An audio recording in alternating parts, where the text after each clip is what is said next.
In game one of the NBA Finals, the Lakers won 116-98.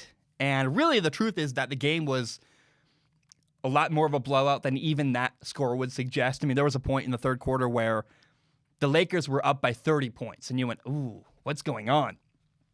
And going into this game, I don't really have a dog in the fight. I really like LeBron James.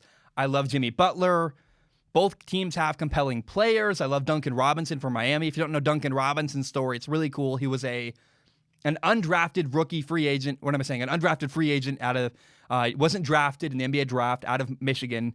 Before that, he played Division III basketball at Williams College. And he went from being undrafted 2 years ago to now being a starter in the NBA Finals. That's very, very cool. It's cool to see LeBron play his old team and his old head coach, Eric Spoelstra. I think the Lakers have a couple compelling players. It's cool to watch Anthony Davis, who suffered for years with the New Orleans Pelicans, now finally on a big stage playing well for the Lakers. He was our leading scorer in game one. The Lakers have Dwight Howard. He was starting in NBA Finals game one. You're like, what, Dwight Howard? What a crazy, cool comeback story that is. And so I don't care who wins. I want to have a good series. I want entertaining, fun basketball. And unfortunately, game one, crickets, man. It wasn't that. It was not entertaining. It wasn't fun. I mean, like, if you like the Lakers, you had a great time because it's like, yeah, Lakers killing it. But there was no tension. There was no drama. The Lakers won easily. Now, Miami had two starters get hurt. They lost Goran Dragic. They lost Bam Adebayo. He had a shoulder injury. I am curious if, and if so, how Miami can bounce back in game two. But the Lakers shot the ball extremely well from beyond the arc. Their three-point ball was phenomenal in the first half. They were 11 for 17 in the first half. Maybe the Lakers cool off as the series goes on. But Miami looks injured.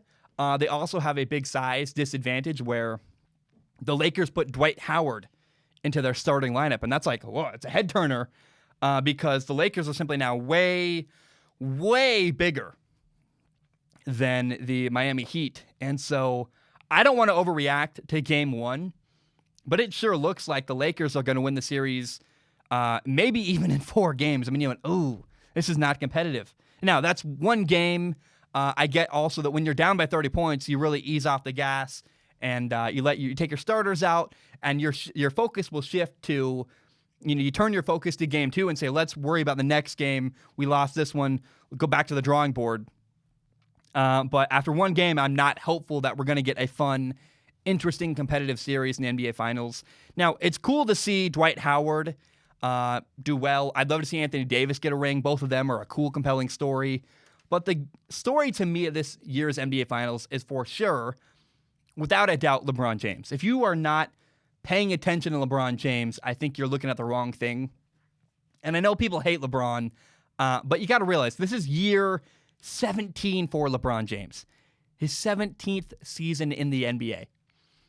And he still looks dominant. He is leading his team to an NBA championship. How crazy is that?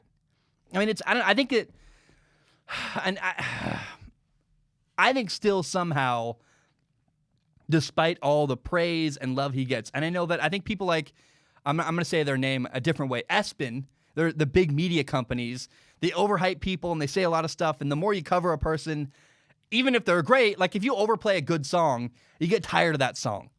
And I think LeBron gets overplayed a lot, and people are just sick of hearing his name and sick of hearing how great he is. But I think because of that, he's actually not appreciated enough by the general public. He's incredible.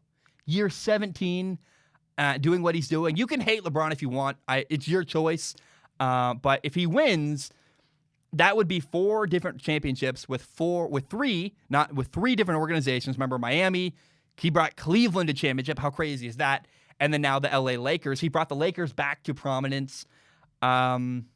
Holds nearly every record. He isn't done yet either. You have to respect the career that LeBron James has had. And I certainly do.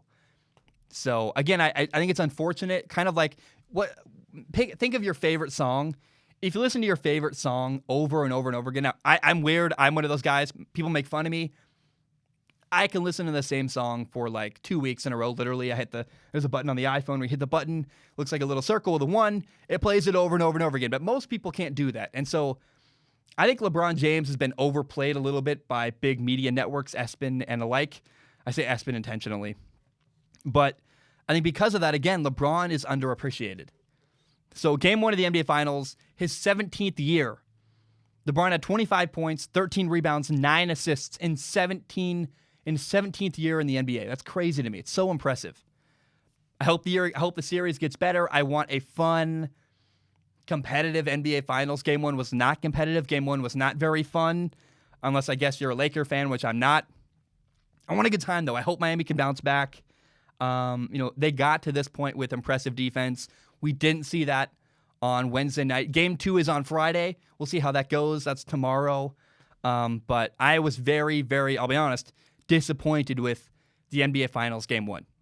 I don't know what I expected, but I wanted a good time, and I didn't really have it. So maybe we'll get that as the finals progress, but I'm also not hopeful of that either. We'll see, but I went, LeBron is amazing, and the Lakers look dominant, and we'll see if that continues or not as the series will go on.